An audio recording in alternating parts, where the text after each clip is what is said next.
포토샵의 작업 환경에 대해 간단히 알아보겠습니다. 이번 강의에서는 포토샵의 전반적인 기초 툴들을 설명을 드릴 건데요. 제가 여기 있는 모든 툴들을 설명을 드리진 않을 거예요. 왜냐하면 툴 설명이 제일 지루하다는 거를 저도 잘 알기도 하고 알려드려도 어차피 강의 듣고 뒤돌아서면 다 까먹거든요. 그래서 오늘은 제가 포토샵 툴 중에 가장 중요하고 제일 많이 쓰는 기능들을 우선 알려드릴 거고, 그 외로 부수적인 것들은 추후 실습 강의를 진행하면서 필요할 때마다 설명을 드릴 거예요. 툴 같은 경우는 직접 그림을 그려가면서 스스로 이것저것 만져보고 단축키도 사용해보면서 적응을 하시는 게 베스트니까 강의를 듣고 나서도 여러분들이 스스로 연습을 꼭 하셔야 합니다. 포토샵은 어도비사의 공식 홈페이지에서 설치가 가능하고요. 유료이고 월 결제 방식입니다. 이전 강의에서도 말씀을 드렸지만 보시면 이렇게 포토샵 단일 버전이 있는데 이거 말고 더 저렴하지만 기능은 똑같은 이 포토그래피, 이걸로 다운을 받아주시면 돼요. 다운을 받으셨다면 포토샵을 한번 열어볼게요. 새 파일을 만드시려면 파일 버튼을 눌러주시고 새로 만들기 버튼을 눌러주셔도 되고요. 혹은 단축키 컨트롤 N 혹은 커맨드 N을 눌러주시면 됩니다. 이렇게 눌러주시면 이런 창이 하나 뜨는데요. 우선 이모티콘 사이즈는 카카오톡을 기준으로 360픽셀, 360픽셀이에요. 근데 저 같은 경우는 작업을 편하게 하기 위해서도 있고, 추후에 이모티콘으로 만들었던 작업물들을 만화에 사용한다거나 혹은 카카오톡 미승인을 받았을 경우에 다른 이모티콘 플랫폼에 제출을 하게 될 수도 있어가지고 그런 2차 활용을 위해서 1000 사이즈, 더 큰 사이즈로 작업을 하고 저장을 할 때 그때 360픽셀로 줄여서 저장을 하는 편입니다. 그래서 여기 폭을 1000, 높이 1000으로 설정을 해줄게요. 그리고 밑에 보시면 해상도라고 되어 있는데 이 해상도는 쉽게 말해서 화질을 의미해요. 이 해상도가 높으면 고화질이고 낮으면 저화질이겠죠. 근데 이제 이모티콘을 만들기 위해서는 72 해상도로도 충분하니까 이렇게 설정을 해주시고요. 나머지는 딱히 건들 게 없어서 그대로 두고 만들기 버튼을 눌러줄게요. 그러면 이렇게 화면이 생성이 되었습니다. 그러면 이모티콘 제작을 위해서 포토샵 화면 창 세팅을 조금 바꿔볼게요. 저 같은 경우에는 여기 우측에 보시면 레이어 창이 있는데 이 레이어 창을 최대한 키워서 확장해서 쓰는 편이에요. 그 이유는 이제 이모티콘을 만들다 보면 레이어를 굉장히 많이 사용하는데, 그래서 이 레이어 창이 커야지 조금 편하게 작업을 할 수가 있어요. 지금 보시면 이 속성 창과 색상 창이 레이어 창을 가리고 있기 때문에 이거 두 개를 지워주고 레이어 창을 넓혀서 사용을 할게요. 이 속성 창을 지워주시려면 우측 상단에 있는 가로줄 무늬의 버튼을 눌러주세요. 그리고 탭 그룹 닫기를 눌러주시고요. 여기 색상 창도 가셔서 탭 그룹 닫기를 눌러줍니다. 그러면 이렇게 레이어 창이 확장이 되었죠. 저는 이 상태로 이모티콘을 만들고요. 그리고 이제 화면을 다루는 단축키들을 몇 개 설명해 드릴게요. 우선 이 화면을 이동하시려면 스페이스바를 누르시면 이렇게 마우스 커서가 손바닥 모양으로 변합니다. 이 상태로 드래그를 하면 이렇게 화면이 이동이 가능해요. 그리고 화면을 확대하시려면 단축키로 컨트롤 눌러주시고 키보드 플러스 버튼을 눌러주시면 이렇게 확대가 되고요. 반대로 빼기 버튼을 눌러주시면 축소가 됩니다. 그리고 화면을 회전시키려면 R 버튼을 눌러주시면 이렇게 마우스 커서가 또 바뀌죠. 이 상태에서 드래그를 해주시면 이렇게 화면이 회전이 가능해요. 그리고 나서 다시 원 상태로 복구를 하고 싶다 싶으시면 ESC를 한번 눌러주시면 이렇게 다시 원 상태로 복구가 됩니다. 이동 툴은 좌측 제일 상단에 아이콘을 눌러주시거나 아니면 단축키로는 V를 눌러주시면 돼요. 이동 툴은 말 그대로 선택한 영역 혹은 레이어를 이동시키게 해주는 툴인데요. 저 같은 경우는 이 이동 툴을 포토샵의 가장 기본 도구, 가장 많이 쓰는 도구라고 생각을 해요. 왜냐하면 이런 식으로 그림을 이동시키거나 혹은 이 그림을 이렇게 변형시키거나 혹은 뭐 다른 많은 작업들을 할 텐데, 먼저 작업을 진행을 하려면 그 진행할 레이어가 이렇게 선택이 되어 있어야 그 다음 단계로 변형을 하던 이동을 하던 진행이 가능해요. 그런데 그 레이어를 선택하는 기능이 바로 이 이동 툴을 눌러서 선택을 하실 수가 있습니다. 그렇기 때문에 이 이동 툴을 앞으로도 굉장히 많이 쓰실 거고요. 다양한 예시들은 작업을 진행하면서 제가 알려드릴게요. 실행 취소를 하시려면 키보드 컨트롤 Z를 눌러주시면 돼요. 그러면 이렇게 실행이 취소가 되고, 실행을 복구하시려면 컨트롤 쉬프트 Z를 눌러주시면 복구가 됩니다. 혹은 우측 패널에 작업 내역이라는 아이콘이 있어요. 이 아이콘을 누르시면 이렇게 제가 이때까지 작업한 내역들이 저장이 되어 있는데요. 이렇게 원하는 단계로 선택을 해서 돌아가실 수도 있어요. 포토샵에서 이모티콘을 그릴 때 사용하는 세 가지 방법이 있어요. 첫 번째는 브러쉬, 두 번째는 펜툴, 세 번째는 연필 툴입니다. 이 세 가지를 이용해서 포토샵에서는 그림을 그릴 수가 있는데요. 첫 번째로 브러쉬를 설명드릴게요. 브러쉬는 좌측 패널의 분 모양 버튼을 클릭해 주시거나 아니면 단축키로 B를 눌러주시면 됩니다. 근데 아마 제가 사용하려는 이 아이콘이랑 똑같은 게 없어요 하시는 분들도 있을 거예요. 이런 경우에는 이 아이콘이 없는 게 아니라 숨겨져 있는 거예요. 아이콘을 자세히 보시면은 밑에 조그만한 삼각형이 그려져 있죠. 이거는 이 툴 말고도 다른 툴이 있어요 라는 걸 의미하는 표시인데요. 이 툴을 꾹 누르시면 이렇게 숨겨진 툴들이 뜹니다. 그러니까 만약에 동일한 툴이 없다면 여기를 꾹 눌러가면서 찾으시면 됩니다. 다시 브러쉬로 돌아가서 이렇게 브러쉬를 누른 다음에 이렇게 그림을 그려주시면 되고요. 한번 브러쉬 종류를 선택해 볼게요. 브러쉬 종류를 선택하려면 상단 패널에 여기 화살표 모양 버튼이 있죠? 이 버튼을 클릭해 주시면 이렇게 다양한 브러쉬들을 보실 수가 있어요. 굉장히 여러 가지의 브러쉬들이 있는데 보통은 가장 깔끔한 선명한 원이라는 기본 브러쉬를 많이 씁니다. 이 브러쉬는 아무런 필름이 들어가지 않은 깔끔한 라인의 브러쉬예요. 그래서 이거를 가장 많이 쓰고, 혹은 저 같은 경우는 여기 밑에 내려보면 제가 직접 만들어서 커스텀을 해서 쓰는 브러쉬들이 있는데요. 이런 브러쉬들은 보시면은 약간 자글자글한 스케치 느낌의 브러쉬들이죠. 이런 식으로 직접 만들어서 사용을 하기도 합니다. 만약에 여러분도 커스텀을 하셔서 쓰시려면은 여기 상단에 폴더 모양 안에 브러쉬가 그려져 있는 아이콘이 있죠? 이걸 눌러주세요. 그러면 여기서 이렇게 크기 지터나 뭐 이런 요소들을 조절해가면서 커스텀을 하실 수도 있어요. 그리고 다음 강의에서 제가 만든 이 분필 느낌의 브러쉬들을 공유해 드릴 거니까 이거로 사용을 하셔도 문제가 없습니다. 한번 브러쉬 창의 상단을 살펴볼게요. 여기 보시면 브러쉬 크기를 조절할 수도 있는데요. 이런 식으로 브러쉬 크기를 굵게 그리실 수도 있고 얇게 그리실 수도 있어요. 그리고 이쪽에서 조절을 하지 않으셔도 단축키로 브러쉬 크기를 조절할 수가 있는데요. 키보드에 이렇게 생긴 키보드가 있어요. 대괄호 키죠. 이 대괄호 키를 누르시면 바로 브러쉬 크기를 키우거나 브러쉬 크기를 줄일 수도 있습니다. 그러면 이번에는 경도에 대해서 얘기를 드릴게요. 경도는 제가 직접 보여드리는 게 더 이해가 빠르실 것 같아요. 우선 경도 100%로 해서 라인을 그려볼게요. 이렇게 라인이 그려지고요. 경도가 0%일 경우에는 이렇게 그려집니다. 차이가 어떤지 감이 오시죠? 경도가 낮아질수록 이 라인의 경계선이 블러 처리한 것처럼 보여요. 그래서 경도를 낮춰서 사용할 때는 언제냐면 저 같은 경우는 경도를 볼터치 효과를 낼 때 많이 낮춰서 사용을 합니다. 이런 식으로 볼터치를 그릴 때 경도를 0%로 낮춰서 사용을 하고요. 그 외에는 100%로 깔끔하게 라인을 그리는 편입니다. 그리고 불투명도는 말 그대로 브러쉬의 불투명도를 조절하는 걸 얘기하고요. 흐름이란 게 있는데 흐름도 한번 보여드릴게요. 흐름을 100%로 했을 때는 이런 식의 라인이 그려지는데 흐름을 낮춰서 사용을 하게 되면 이렇게 이런 식으로 확대를 해서 보시면 거의 끝부분이 살짝 그라데이션이 된 거를 보실 수가 있어요. 이모티콘 작업을 하실 때는 이 흐름을 100%로 키워서 깔끔한 라인으로 그려지도록 설정을 한 후에 사용을 합니다. 펜툴은 브러쉬보다 더 선을 깔끔하게 그려야 할 때 적합한 툴인데요. 왼쪽 패널의 펜촉 아이콘을 눌러주시거나 아니면 단축키 P를 눌러주시면 됩니다. 먼저 상단 패널에서 설정을 조금 조절을 하고 사용을 할게요. 보시면 여기 패스라고 써있는데 이 패스를 클릭을 해서 모양으로 바꿔주세요. 보시면 칠과 회계, 색상을 고를 수가 있는데요. 칠과 획이 뭐냐? 이거를 제가 직접 보여드릴게요. 우선 칠의 사각형을 클릭을 하면 여기서 뭐 최근에 사용한 색상을 골라서 쓰실 수도 있고 아니면 이 버튼을 눌러서 원하는 색을 선택해서 사용을 하실 수도 있습니다. 그래서 칠은 이제 노란색으로 설정을 했고요. 획은 그대로 검정색으로 설정을 하고 진행을 해볼게요. 그리고 펜툴을 이용해서 한번 그려볼게요. 그러면 대충 뭔지 느낌이 오시나요? 칠은 펜툴 라인 안에 채색되는 색을 의미해요. 획은 라인색을 의미해요. 그리고 여기 옆에 있는 픽셀은 라인의 굵기를 의미합니다.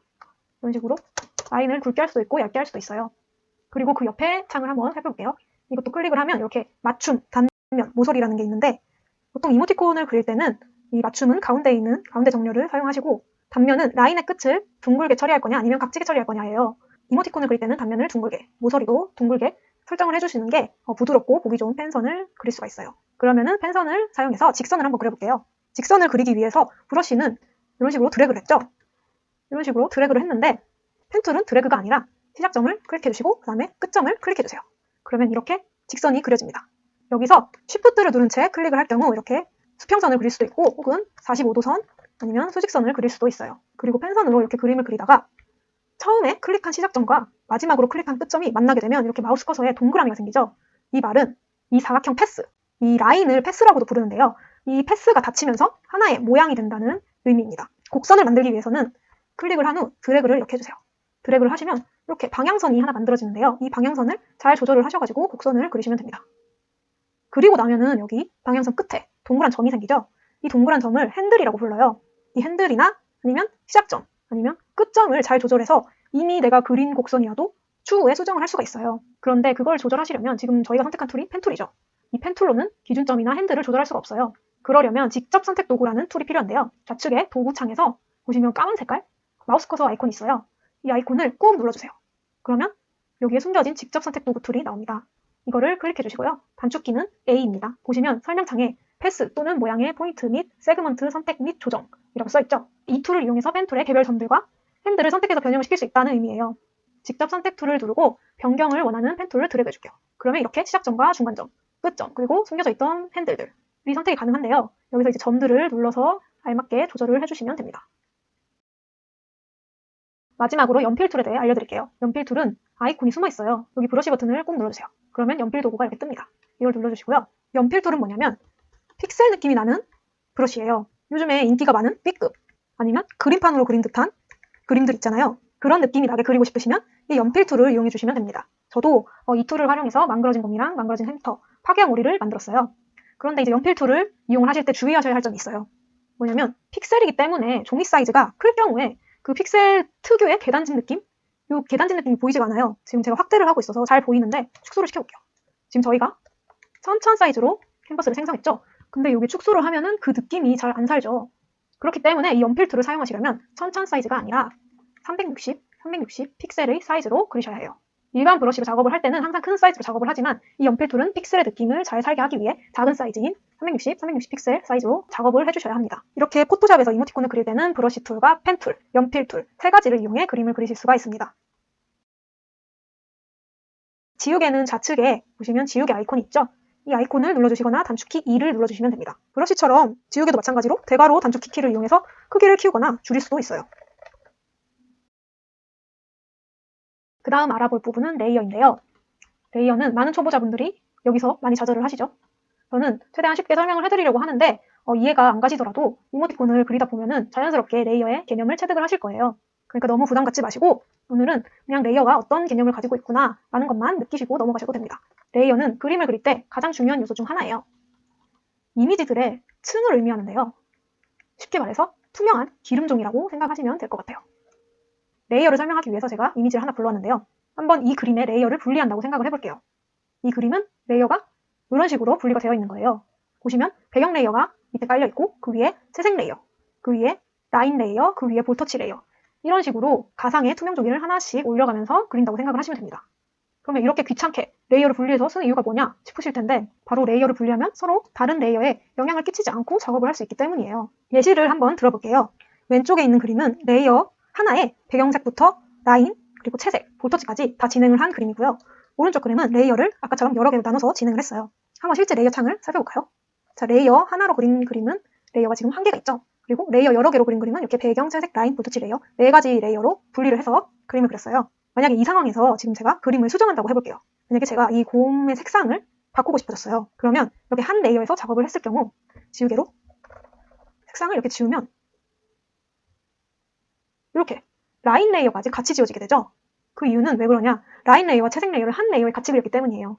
이러면은 이렇게 그냥 다시 브러쉬로 라인을 그려줘야 되니까 작업을 2번을 하는 셈이 되겠죠. 그런데 오른쪽 케이스처럼 레이어를 분리를 해뒀다면 그냥 이렇게 가서 채색 레이어를 지워주시고 다시 레이어를 하나 생성한 다음에 원하는 색깔로 선택을 해서 이렇게 색칠을 하시면 되겠죠. 이렇게 수정을 쉽게 하기 위해서 레이어를 무조건 나눠서 그리는 겁니다. 레이어는 투명한 기름 종이를 하나씩 위로 쌓아 올라가는 구조이기 때문에 이 순서도 중요해요. 만약에 라인 레이어가 채색 레이어 밑으로 이렇게 내려가게 된다면 라인이 가려지게 되겠죠. 그렇기 때문에 채색 레이어가 라인 레이어 밑으로 내려가게 해줄게요. 이렇게 레이어의 위치를 바꾸시려면 레이어를 선택한 후에 드래그를 해주시면 위치를 변경할 수가 있습니다. 그러면 이제 레이어의 의미와 개념에 대해서 대충 알아봤으니까 한번 레이어 창을 살펴보도록 할게요. 우선 레이어를 추가를 하시려면 오른쪽 하단에 있는 휴지통 아이콘 옆에 버튼을 눌러주시면 새 레이어를 이렇게 만들 수가 있습니다. 혹은 단축키 Ctrl Shift Alt N을 눌러주시면 돼요. 레이어 같은 경우는 정말 많이 사용하는 기능이기 때문에 여기 보시면 요 버튼을 사용하기보다는 단축키를 사용해 주시는 게 효율이 굉장히 좋습니다. 그리고 레이어를 지우시려면 간단하게 딜리트 키를 눌러주세요. 아니면 휴지통 버튼을 눌러주셔도 됩니다. 혹은 레이어를 선택한 후에 휴지통으로 이렇게 끌어주셔도 삭제가 가능해요. 레이어를 복제하시려면 단축키 Ctrl J를 눌러주시면 복제가 가능해요. 혹은 레이어 창에 가서 마우스 오른쪽 버튼을 누르면 이렇게 레이어 복제가 있죠? 이거를 눌러서 이렇게 복제를 해주셔도 됩니다. 그리고 레이어를 그룹화를 시키려면 원하는 레이어들을 Shift 키를 누른 채로 모두 선택을 한 후에 단축키 Ctrl J를 눌러주시면 이렇게 그룹이 만들어집니다. 이렇게 레이어 창을 보시면 왼쪽에 눈 모양 버튼이 있죠? 이 눈 모양이 의미하는 건 뭐냐면 눈 모양을 끄게 되면 이렇게 레이어가 안 보이게 되는 거고요. 눈 모양을 키면 다시 레이어가 보이게 됩니다. 그리고 레이어를 잠금을 하시려면 상단에 있는 자물쇠 모양의 버튼을 눌러주시면 됩니다. 그리고 여기 보시면 불투명도도 있죠? 이 불투명도도 이렇게 막대 발을 움직여서 투명하게 하거나 아니면 아예 불투명하게 하거나 설정을 할 수가 있고요. 혹은 내가 불투명도를 30%로 하고 싶다 하면 그냥 키보드 숫자 3을 눌러주시면 됩니다. 만약에 70%로 이제 불투명도를 조절하고 싶다 싶으시면 키보드 7을 눌러주시면 되고요. 만약에 100%로 하고 싶다 하면 숫자 0을 눌러주시면 불투명도가 조절이 됩니다. 그리고 뭐 나머지 기능들은 뭐 거의 쓰지 않는다고 보시면 되고요. 실습 강의를 하면서 필요하게 될 때 그때 설명을 드릴게요. 이번에는 색칠을 한번 해볼게요. 색칠을 하기 전에 브러쉬로 그림을 우선 그려보겠습니다. 이렇게 하트를 대충 그려볼게요. 그리고 나서 이제 색칠용 레이어를 하나 만들어 보겠습니다. Ctrl Shift Alt N을 눌러서 레이어 창을 만들어주고, 지금 보시면 라인 레이어가 밑에 있어요. 근데 제가 아까 말했다시피 채색 레이어가 위에 있으면 이렇게 라인 레이어 가려진다고 했잖아요. 그래서 채색용 레이어를 밑으로 내려줄게요. 색을 골라주시려면 좌측 하단에 이 네모칸 두 개가 겹쳐있는 아이콘을 클릭을 해주시면 색상을 선정을 하실 수가 있는데요. 그 전에 보시면 네모가 지금 두 가지가 겹쳐있죠. 이 앞에 네모를 정경색이라고 하고 이 뒤에 네모를 배경색이라고 하는데요. 사실 뜻 같은 거는 그렇게 중요하지 않고요. 그냥 두 가지를 다 선택을 해서 이렇게 설정을 해두고 쓸 수가 있다. 이렇게 생각을 하시면 돼요. 그리고 단축키로 알파벳 X를 누르면 이렇게 전환이 됩니다. 저는 여기에 색상 두 가지 정도를 설정을 해두고 이렇게 바로바로 전환을 하면서 색을 칠하는 편이에요. 그러면 팔레트에서 색을 고른 후 색을 어떻게 칠하느냐? 칠할 때 그냥 브러쉬로 일일이 이렇게 라인을 튀어나가지 않게 그리셔도 돼요. 근데 시간이 너무 오래 걸리겠죠, 이러면? 이때 사용하는 게 자동 선택 툴이라는 거예요. 단축키는 W인데요. 자동 선택 툴은 좌측 패널에 네 번째 칸 아이콘을 눌러주시면 됩니다.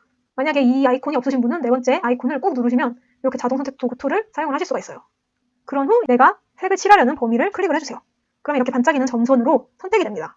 그런데 주의하셔야 할 점이, 만약에 이때 이 라인이 중간에 이렇게 끊겨 있거나 하면 자동 선택 툴로 선택을 해도 올바르게 선택이 되지 않습니다. 이 라인이 끊겨 있지 않게 꼭 닫아주셔야 합니다. 그리고 색을 채우는 단축키를 알려드릴게요.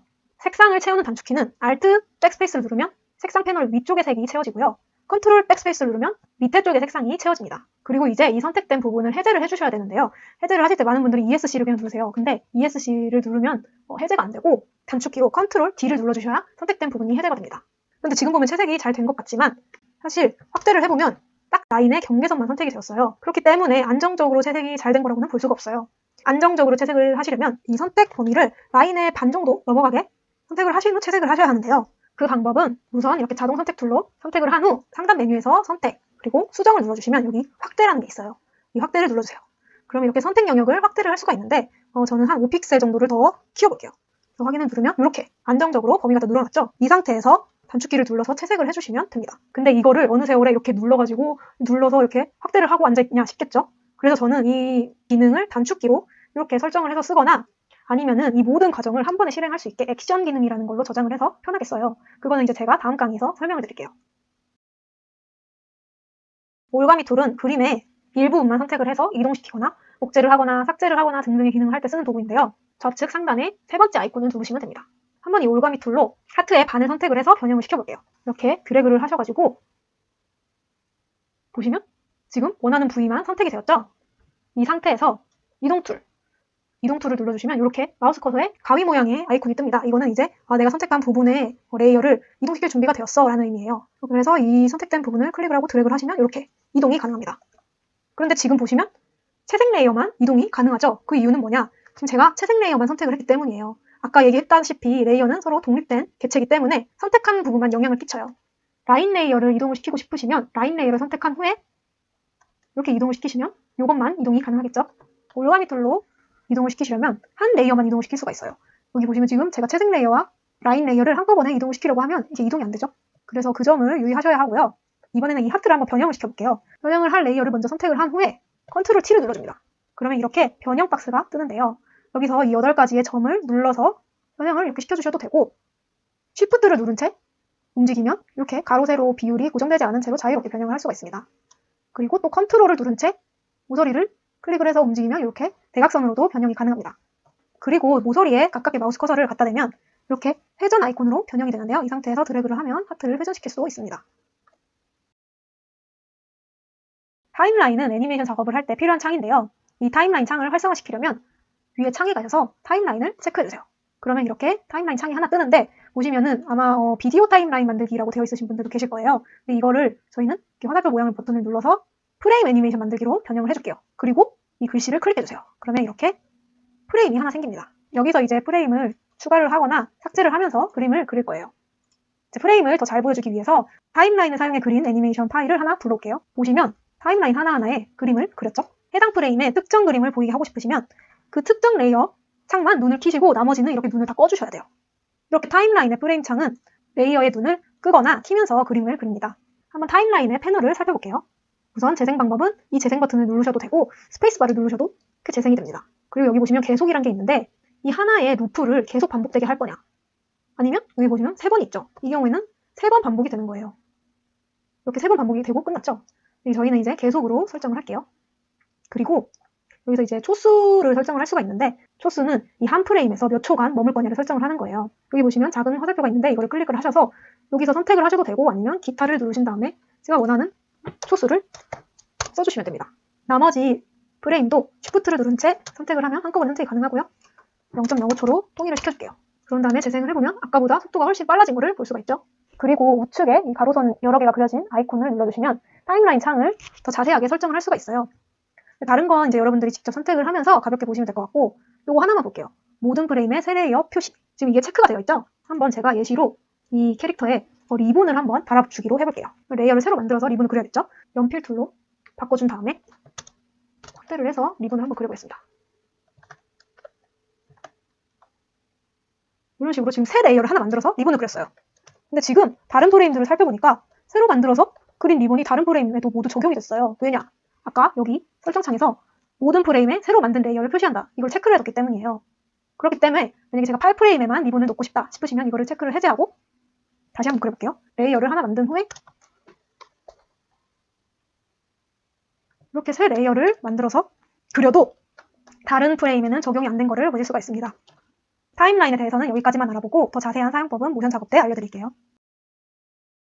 마지막으로 저장 방법을 알려드릴게요. 저장 방법은 파일, 저장을 누르셔도 되고, 혹은 단축키 Ctrl S를 누르셔도 됩니다. 이럴 경우에는 이제 포토샵에 원본 파일이 저장이 되고요. GIF나 PNG 파일을 저장을 하시려면 내보내기로 가셔서 보시면 웹용으로 저장이라는 게 있어요.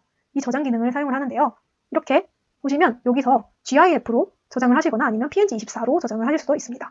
그런 후에 여기서 이제 이미지 크기를 조정을 하는데요.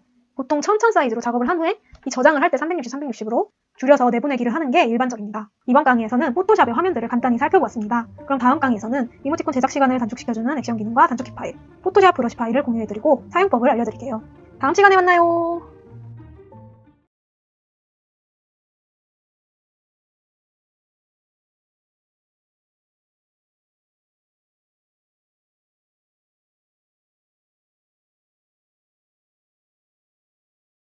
안녕하세요. 이모티콘 작가 유랑입니다. 오늘은 이모티콘 제작 시간을 단축시켜주는 포토샵의 액션 기능과 단축키를 알아보고 제가 사용하는 액션 파일과 단축키, 그리고 브러쉬 파일을 공유해드릴게요.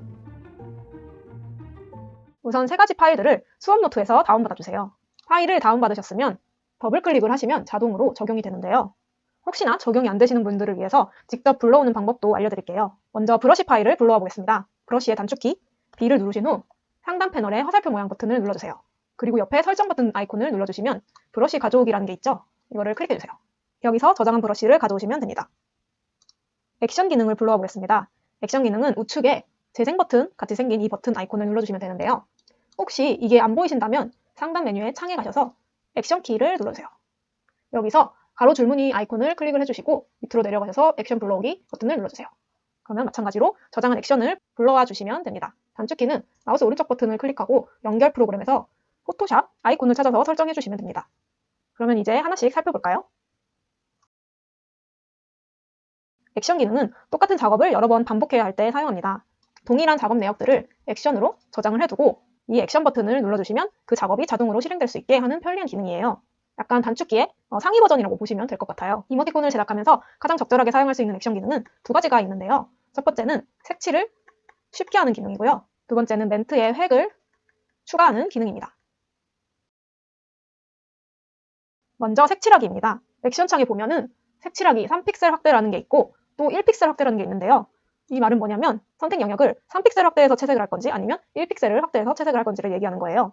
저번 시간에도 말씀을 드렸지만 색칠을 할 때 자동 선택 툴로 범위가 선택이 되었더라도 확대를 해보면 경계선이 아슬아슬하게 선택이 되었기 때문에 칠해지지 않는 이런 부분들이 생길 수가 있어요. 안정적인 채색을 위해서 이 선택 범위를 라인의 반 정도로 확대를 해야 합니다. 여기서는 확대하는 범위가 3픽셀이냐 1픽셀이냐 이거를 말하는 거예요. 선택 영역 3픽셀은 이 정도로 확대가 됩니다.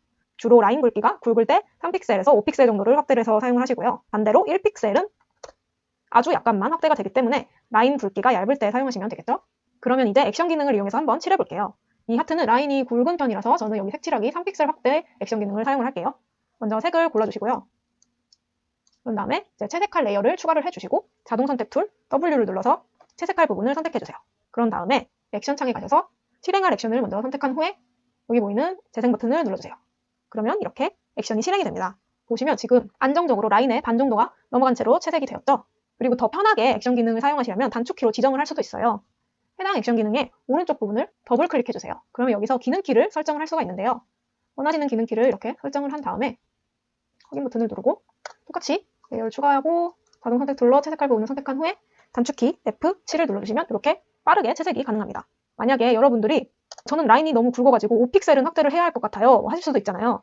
그러면 이 확대하는 범위를 원하시는 대로 따로 조절할 수도 있어요. 먼저 자동 선택 툴로 캔버스를 한번 선택해 주시고 액션 창에 가셔서 액션 창 왼쪽에 있는 화살표를 눌러주세요. 그러면 이렇게 제가 저장해둔 액션 과정들이 뜨는데요. 여기서 확대 기능을 더블 클릭을 해주시면 여러분들이 원하는 픽셀만큼 이렇게 확대를 하실 수도 있습니다. 5픽셀로 설정을 했으면 이렇게 5픽셀로 확장이 되는 액션 기능이 저장이 되었죠. 획 추가는 이렇게 이모티콘의 멘트에 하얀 획을 추가를 하는 건데요. 추가를 해야 하는 이유는 카카오톡의 배경화면이 이런 식으로 까맣거나 어두운 색으로 설정을 해두는 사람도 있잖아요. 근데 여기서 획이 추가되어 있지 않으면 멘트가 보이지가 않아요. 그래서 이렇게 획을 필수적으로 추가를 해주셔야 됩니다. 이거는 이모티콘 규정이라서 무조건 해야 돼요. 보시면 획 추가도 이렇게 두 가지가 있는데요. 7픽셀과 3픽셀 차이가 뭐냐면 획이 추가되는 굵기가 달라요. 이게 지금 7픽셀 액션 기능을 사용한 거고요. 이게 지금 3픽셀 액션 기능을 사용한 겁니다.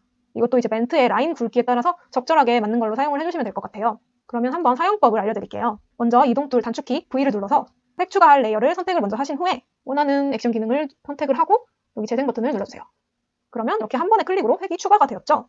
원래 획 추가를 하시려면은 레이어 창 밑에 보면 FX 아이콘이 있는데 이걸 누르시고 여기서 획을 클릭해 주시고 그런 다음에 여기서 획 추가할 색상을 선택을 하고 크기도 이렇게 조절을 하고 위치는 바깥쪽으로 해주고 이런 식으로 해서 추가를 하실 수가 있어요. 그런데 액션 기능을 사용할 줄 알면 이렇게 한 번의 클릭만으로도 추가가 되니까 더 편하겠죠? 이것도 마찬가지로 획 굵기를 더 굵게 하거나 얇게 하고 싶으면 여기 화살표를 클릭을 하시고 레이어 스타일 설정이라고 써있는 글씨를 더블 클릭해주세요. 그러면 여기서 원하시는 획 굵기도 따로 조정을 이렇게 하실 수도 있습니다. 이모티콘을 만들 때 자주 사용하는 기능들의 단축키를 설정해줬어요. 단축키는 실제로 여러 번 써보다 보면 저절로 손에 익게 돼요.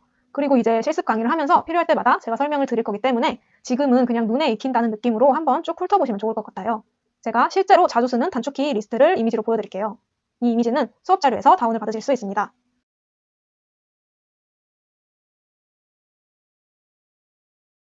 이번 강의에서는 작업을 효율적으로 할 수 있는 포토샵의 액션 기능과 단축키를 알아보았습니다. 다음 강의에서는 본격적으로 이모티콘의 타겟과 컨셉, 그리고 캐릭터를 함께 정해볼게요. 다음 시간에 만나요!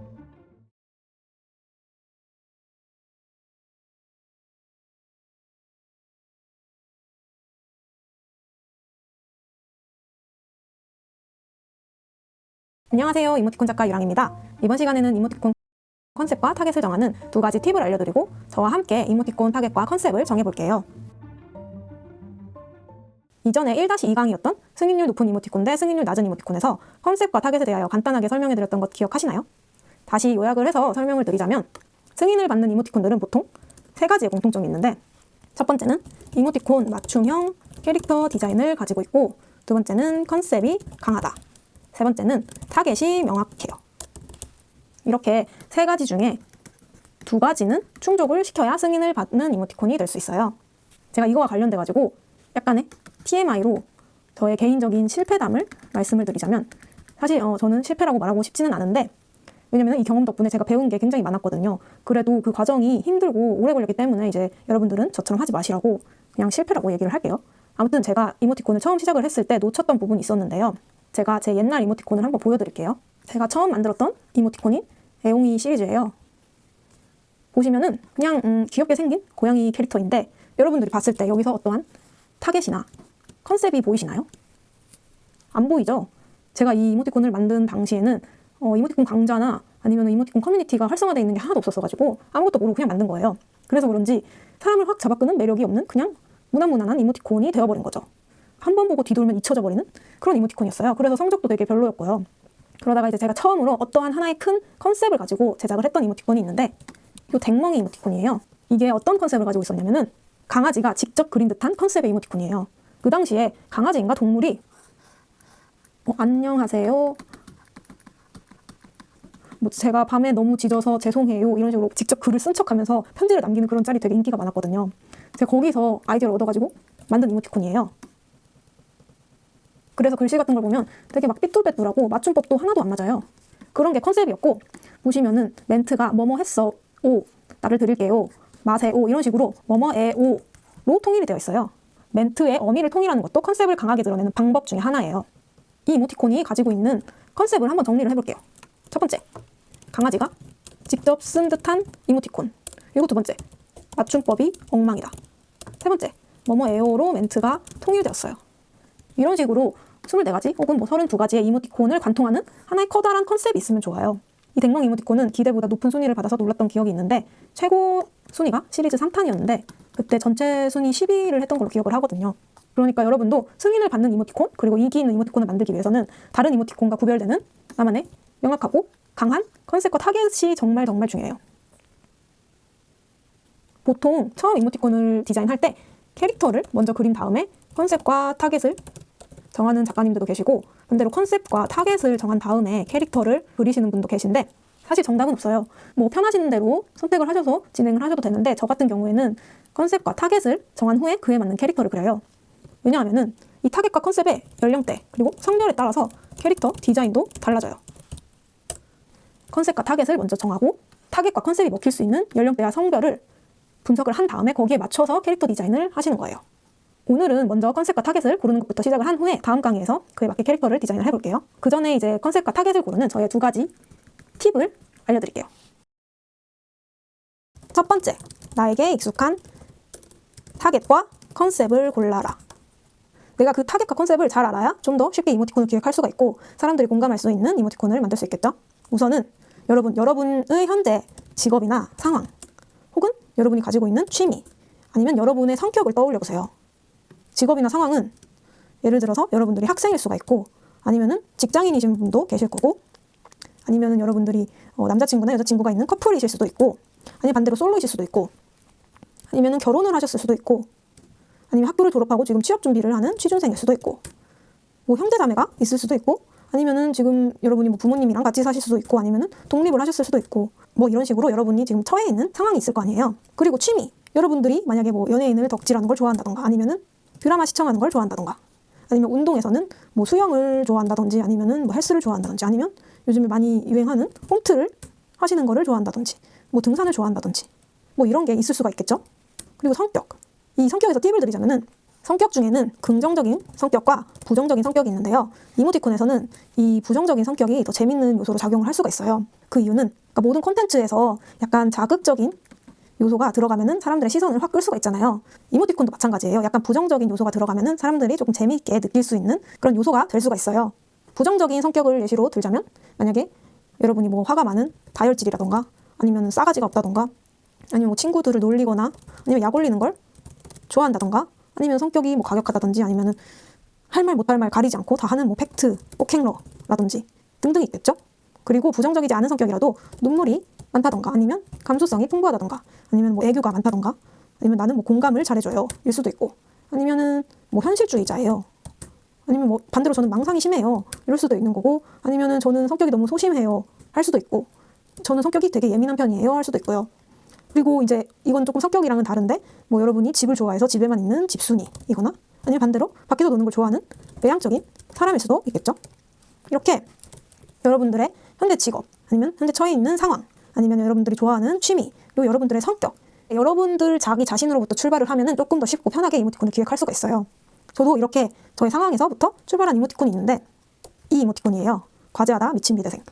제가 미대를 졸업해가지고 어느 날 생각을 하다가 나 미대 졸업했는데 미대생들을 위한 이모티콘 만들어봐도 괜찮겠다라고 생각을 해서 만든 거거든요. 근데 제가 이제 4년 동안 미대 생활을 했다 보니까 아이디어가 막 샘솟는 거예요. 이게 직접 겪었던 경험을 토대로 만들다 보니까 만들기가 되게 쉬웠어요. 구상이 하루 만에 끝나고 그리는 것까지는 일주일 정도 걸렸을 거예요. 왜냐면 이게 멈춘 이모티콘이기도 해서 빨리 끝났는데, 이렇게 여러분들에게 익숙한 타겟과 컨셉을 고르면 굉장히 쉽고 편하게 이모티콘을 만들 수가 있어요.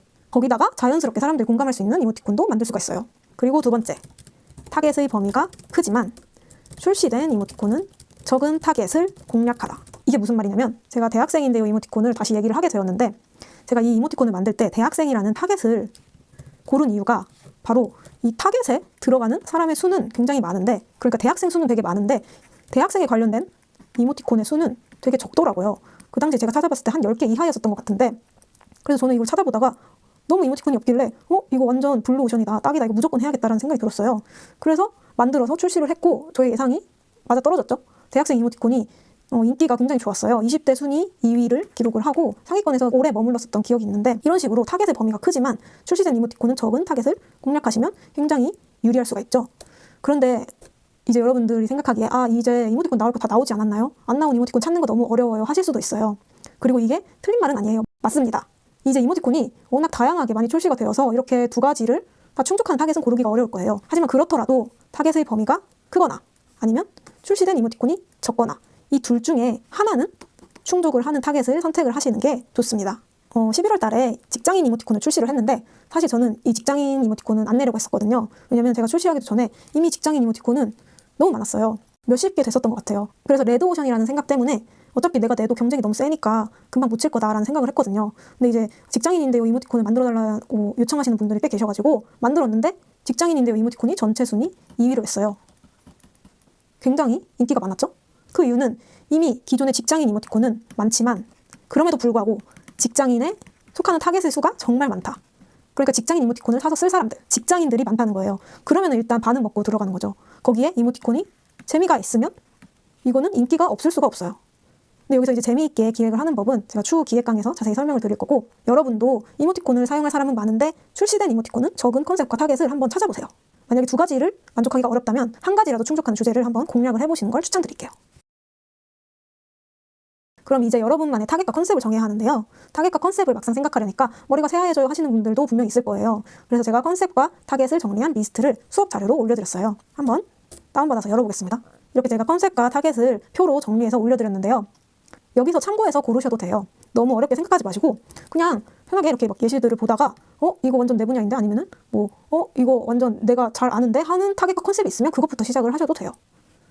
그러면은 한번 자세히 살펴볼게요.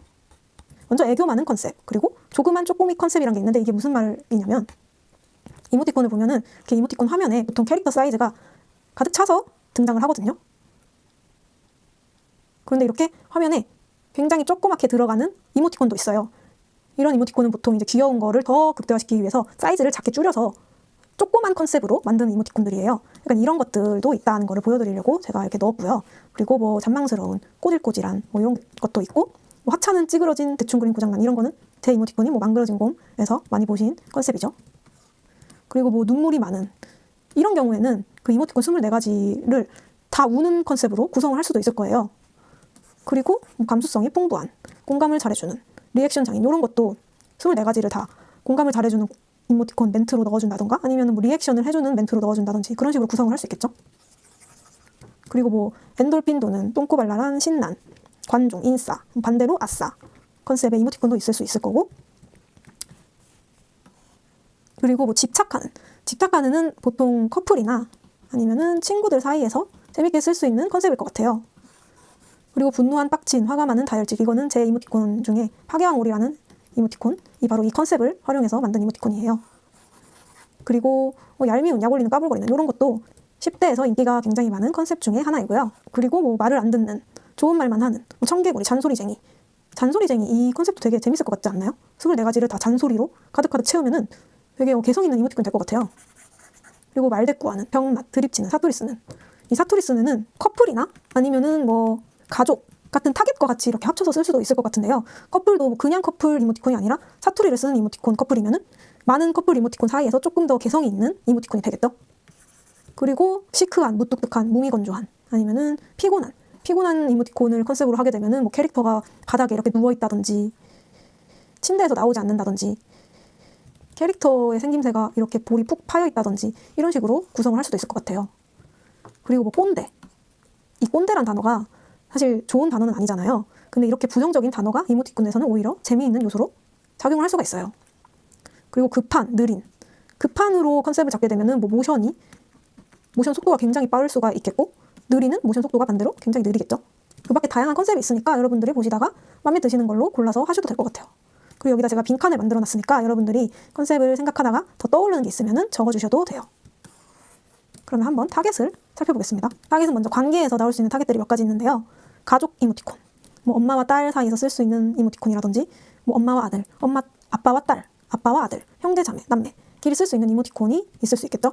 그리고 커플, 남자, 여자, 그리고 솔로 버전도 있을 수 있겠고, 뭐 부부들이 쓸 수 있는 남편 버전 이모티콘과 아내 버전 이모티콘, 할머니와 같이 카톡을 할 때 쓰는 이모티콘도 있을 수 있겠고, 그리고 두 번째로 학교에서 또 고등학생, 대학생, 대학원생 이런 식으로 분류가 가능한데, 고등학생은 이과생, 문과생, 고등학교 3학년 뭐 이런 식으로 다양한 타겟을 생각을 해볼 수가 있겠죠. 그리고 대학생, 인문대생, 공대생, 미대생, 음대생, 체대생 여러 가지가 있겠는데, 제가 미대생 이모티콘을 만들었잖아요. 제 미대생 이모티콘을 보고 음대생 분이 저에게 음대생 이모티콘도 만들어달라고 요청을 주셨어요. 근데 제가 음대생이 아니다 보니까 음대생 분들의 공감을 얻을 수 있는 이모티콘을 만들 수 있을까 하는 자신감이 안 생기는 거예요. 그래서 결국에는 만들지 않았는데, 만약에 이 강의를 듣고 계시는 음대생 클래스메이트 분이 계시다면 한번 만들어 보시는 거 추천드릴게요. 그리고 대학원생도 제가 요청을 되게 많이 받았거든요.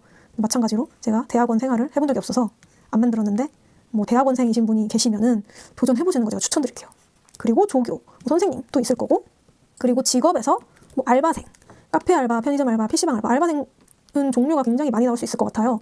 그리고 제가 생각했을 때 이 알바생이라는 키워드가 되게 좋은 것 같은 게, 굉장히 이게 명확한 타겟이잖아요. 그래서 인기가 있을지는 확신을 못하겠지만 승인 확률은 높지 않을까라고 저는 개인적으로 생각을 하는데요. 한번 도전해보시는 것도 좋을 것 같아요. 그리고 직장인은 뭐 디자이너, 개발자, 기획자, 마케터 등등등 굉장히 여러 가지 분야가 있을 거고, 뭐 이렇게 세분화시키지 않고 직장인으로 뭉뚱그려서 타겟을 잡을 수도 있을 거예요. 그리고 자영업자, 뭐 사장님 이모티콘이라든지, 아니면 헬스 트레이너도 요즘 되게 많이 나오는데, 이렇게 헬스 트레이너랑 고객 사이에서 쓸 수 있는 이모티콘도 괜찮겠죠? 그리고 취미에는 뭐 러닝, 골프 등 여러 가지 운동이 있을 거고, 그리고 뭐 덕질이라든지 댄스, 독서 이런 여러분들이 즐기고 있는 취미에서부터 이모티콘을 만드셔도 좋아요. 그리고 기타, MBTI, 뭐 박순이, 집순이, 망상인, 현실주의자, 팩트폭행 등등등 이런 MBTI에서부터 출발한 이모티콘을 만들 수도 있을 거고, 단톡방, 방장이 쓸 수 있는 이모티콘, 그리고 참여자가 쓸 수 있는 이모티콘을 만들 수도 있을 거예요. 그리고 특별한 날은 추석이나 설날 같은 명절 이모티콘이라든지 크리스마스, 뭐 한글날, 어린이날 등등이 있는데, 크리스마스는 보통 커플 이모티콘이 많이 나와요. 그리고 어린이날은 뭐 어린이, 뭐 유치원생, 아기 이모티콘을 공략해볼 수도 있겠죠. 제가 아까 나한테 익숙한 키워드부터 시작을 하라고 했잖아요. 근데 여기서 저는 저를 잘 모르겠고요. 제가 뭘 좋아하는지, 취미는 뭔지 이런 것도 다 모르겠어요. 그러면 어떡하나요? 하실 수도 있어요. 그러면은 한번 이렇게 생각해보세요. 저는 이런 방법으로도 많이 떠올리는데, 여러분들이 카톡 이모티콘을 쓰실 때 어떤 이모티콘을 주로 많이 사용하시나요? 이게 카톡 이모티콘이 24개가 있잖아요. 근데 분명히 24개를 골고루 다 쓰진 않거든요. 그 중에서도 자주 손이 가는 이모티콘이 몇 개 있으실 거예요. 그 몇 개의 감정이 주로 어떤 쪽인지 한번 생각을 해보세요. 저 같은 경우는 너무 피곤해서 막 영혼이 날아가거나, 아니면 헬쑥하거나, 아니면 분노해하는 감정 같이 약간 부정적인 걸 많이 쓰더라고요. 만약에 여러분이 부정적인 감정을 많이 쓴다 하면 그 감정에서부터 시작을 하는 것도 좋아요. 왜냐면은 내가 자주 쓰는 감정이기 때문에 그런 감정에 익숙하다는 의미이기도 하거든요. 그러니까 이런 분노, 피곤한 감정을 많이 쓰기도 하고, 부정적인 성격이면은 아까 말했다시피 약간 컨셉이 더 확 잘 드러나기도 하니까 분노에 차 있는 그런 성격을 한번 컨셉으로 삼아보자, 이렇게 생각을 해서 나온 이모티콘이 저는 이 파괴왕 오리거든요. 제가 약간 분노하는 이모티콘을 많이 쓰니까 차라리 24가지를 다 분노하는 걸로 만들어봐도 재밌겠다라는 생각에서 나온 이모티콘이 바로 이 이모티콘이에요. 이런 식으로 여러분도 여러분들에게 익숙한 감정이나 주변 상황에서부터 여러분들의 타겟과 컨셉을 찾아보시는 것도 좋은 방법 중에 하나예요. 오늘은 제가 여러분께 미션을 하나 드릴게요. 댓글로 여러분들이 생각한 타겟이나 컨셉을 고르시고 그걸 고른 이유를 알려주세요. 예를 들어, 제 취미가 수영이라 저는 수영을 컨셉으로 골랐습니다 라든지, 저는 지금 디자인 회사를 다녀서 디자이너를 타겟으로 골라봤어요, 이렇게 쓰셔도 좋아요. 아니면 제 생각에는 어떠어떠한 주제의 이모티콘이 별로 없는 것 같아서 이걸로 골라봤는데 작가님은 어떻게 생각하세요? 이런 식으로 달아주셔도 좋습니다. 자유롭게 댓글을 달아주시면 제가 같이 봐드릴 테니까 꼭 미션 참여해주세요. 이번 강의에서는 컨셉과 타겟을 고르는 방법을 알아보고 컨셉과 타겟을 정리한 리스트도 공유해드렸어요. 그럼 다음 강의에서는 승인받는 캐릭터와 미승인받는 캐릭터에 대해 알아보겠습니다. 다음 시간에 만나요.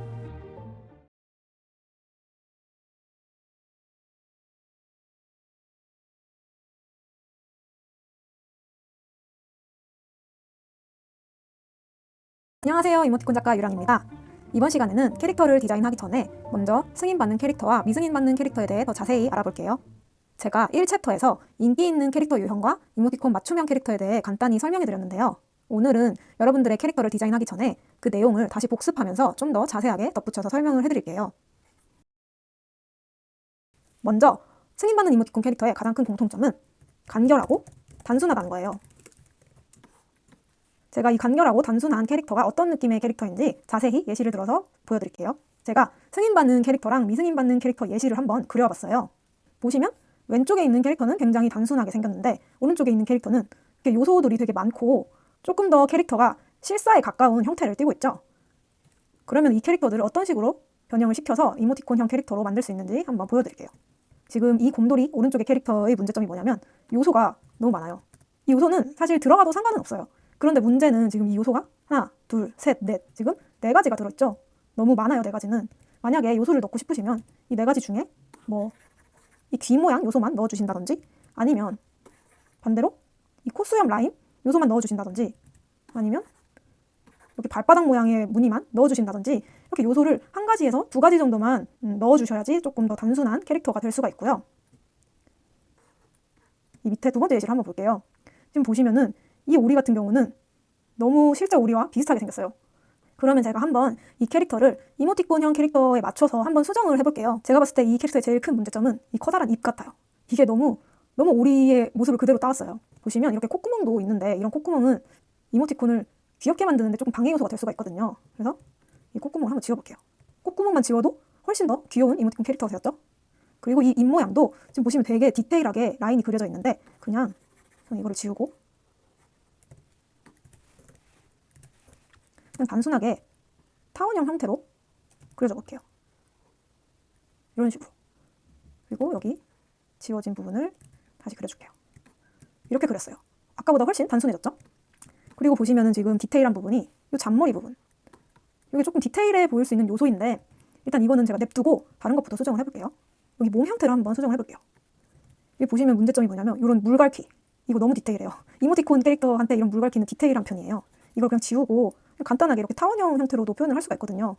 그래서 이렇게 수정을 해보고 여기 보시면 꼬리 같은 것도 이렇게 뾰족하게 말고 조금 둥글둥글하게 귀엽게 보이기 위해서 다듬어 볼게요. 이런 식으로 다듬어 봤어요. 그러면 전체적으로 캐릭터가 조금 단순화되었고 여기서 이제 이 캐릭터를 조금 더 귀엽게 한번 형태를 수정해 볼 거예요.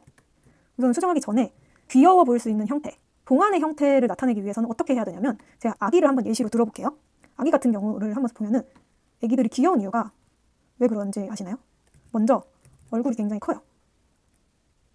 아기들은 가분수 비율을 가지고 있고 몸은 조그매요. 그러면 더 귀여움이 극대화될 수가 있죠. 그리고 이목구비도 아기들은 눈이 굉장히 커요. 그리고 이렇게 입이 있을 텐데 쪽쪽이를 빠는 입이 있을 텐데 보시면은 이 이목구비가 턱에 굉장히 가깝고 이 이마와 이목구비 사이의 거리가 굉장히 넓어요. 이목구비가 턱에 가까워질수록 더 동안의 형태를 띠는데요. 이모티콘도 마찬가지예요. 보시면은 지금 이목구비가 좀 이마 쪽에 가깝죠?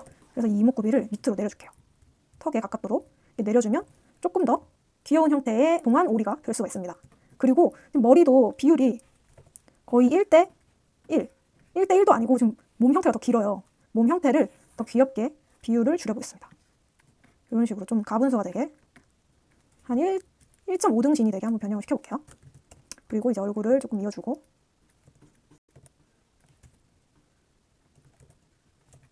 여기도 좀 다듬어주고 그리고 팔 같은 것도 좀 더 짧뚱하게 그려주시면 더 귀여움이 배가 되겠죠. 몸 형태도 조금 더 수정을 해줄게요. 몸이 좀 더 통통하게 이렇게 그리시고 보시면 아까보다 훨씬 더 귀여운 형태의 오리가 되었죠. 그리고 여기 이목구비에서 보시면 이 입이 눈과 사이가 멀어질수록 조금 더 성숙한 느낌이 들 수가 있고요. 눈과 조금 더 사이가 가까워질수록 더 아기 같은 모습이 나타나요. 그래서 이렇게 눈과 입 사이도 조금씩 붙여주고 그 다음에 이제 이 잔머리, 제가 잔머리를 남겨둔 이유가 있었는데 이 이모티콘을 그릴 때 약간의 그 캐릭터가 가지고 있는 포인트 아이덴티티가 들어가 있으면 좋거든요. 다른 캐릭터들에는 없는 나만의 개성? 그런 요소들을 넣어주면 좋아요. 제 캐릭터 예시를 한번 보여드릴게요. 이 망그러진 곰의 가장 큰 포인트, 개성은 바로 이 눈썹이라고 볼 수가 있죠. 다른 곰들이랑은 조금 다른 개성이 바로 이 눈썹이에요. 그리고 또 다른 개성으로는 삐뚤빼뚤한 그런 선. 이런 2가지의 포인트 아이덴티티가 이모티콘들 사이에서 이 망그러진 곰을 찾아내게 할 수 있는 개성이 될 수가 있는 거죠. 그래서 이모티콘 캐릭터를 디자인할 때 그런 포인트 아이덴티티를 넣어주시면 되게 좋은데 제가 이 잔머리가 포인트 아이덴티티가 될 수도 있지 않을까라는 생각 때문에 남겨둔 거였어요. 포인트 아이덴티티라고 치기는 이 캐릭터의 몸 형태가 그렇게 단순한 편은 아니에요. 보시면 진짜 단순하게 하려면 이렇게 그냥 타원형 하나 이런 게 진짜 단순한 건데 얘는 그런 거에 비해서 상대적으로 이렇게 라인이 조금 많이 들어가 있는 편이죠. 이런 라인 같은 게 들어가 있기 때문에 이런 것들도 충분히 이제 다른 오리 캐릭터들과는 구별점이 될 수가 있기 때문에 굳이 이런 잔머리 요소는